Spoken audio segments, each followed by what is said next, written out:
Hi friends, welcome to another Getting Slightly Better at Music. This one's a little bit different. I'm going to show you how I use the Arturia MicroBrute to do a whole track for my friend Chris for his YouTube channel, which will be linked. So I did the whole track with just this one synthesizer.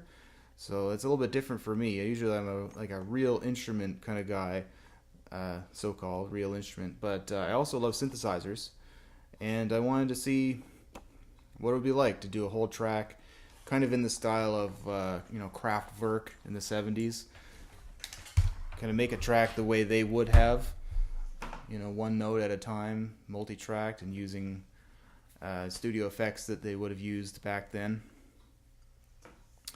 So yeah, let's check it out. Let's see how we got the sounds first of all. Okay, so let's get started with our bass sound. So we notice we have just a triangle tone set up on here because we don't need a lot of harmonics from our sawtooth or square wave, and we have some sub-octave on there too. And the shape of our sound is going to be pretty much all attack, no sustain, a little bit of decay, and a little bit of release. So that sounds like that. You can kind of close that a little bit.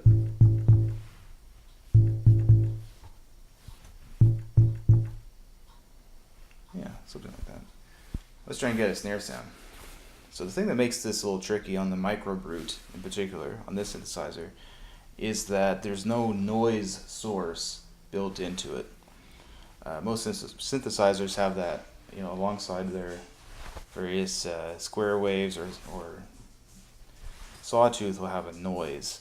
So we got to bring that in from somewhere else. So for that we have our fuzz pedal over here.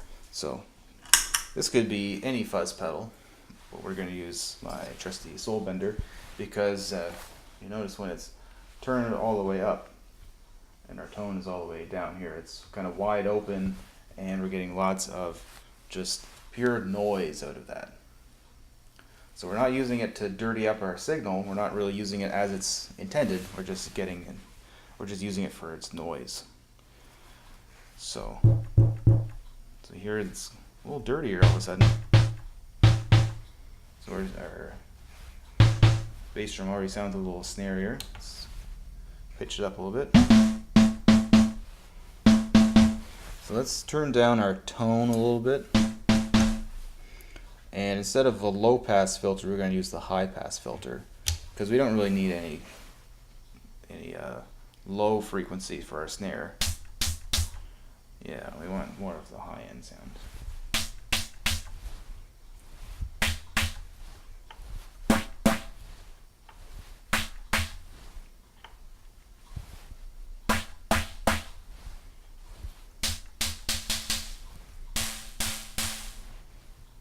Now for our cymbal sounds, we have hi-hat sounds and crash sounds.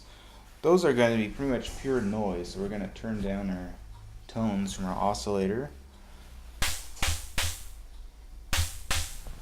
that resonance down a little bit. And for our crash sounds, we can have a nice long release.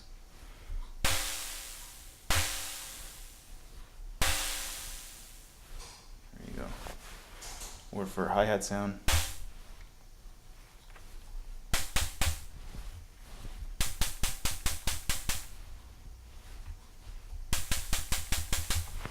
yeah, you get the idea.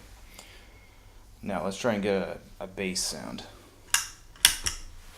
So turn our noise off again, and we're definitely going to want some tone. This time we want to have some harmonics to our sound.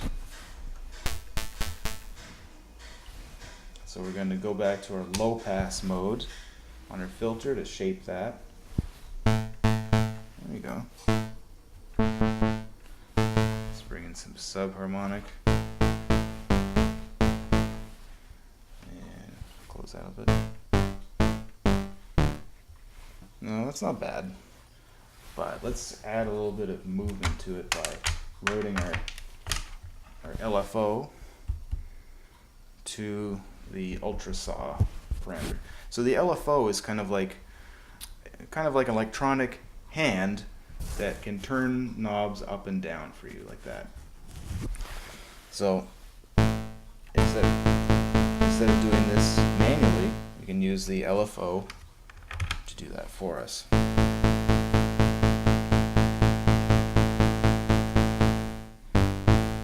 You can hear that working.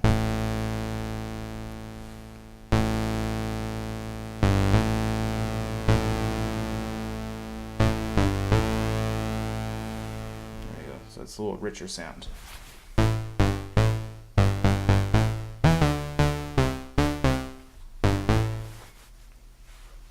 Now our lead sound, pretty similar to our bass sound, just pitched up an octave. So now let's get a tone for our chords. So let's go with the square wave on this one. A little different harmonic sound.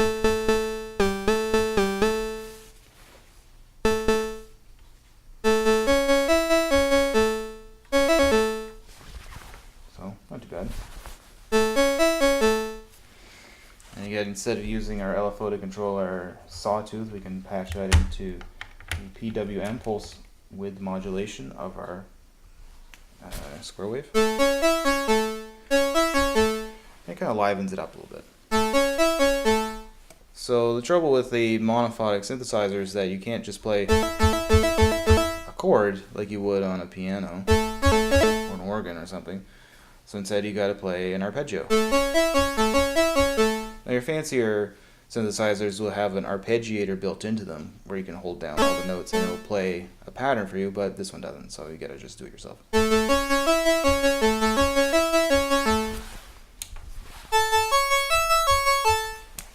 You can also do some sound effects. Mess with our envelope a little bit. Run our LFO to, let's see, our filter.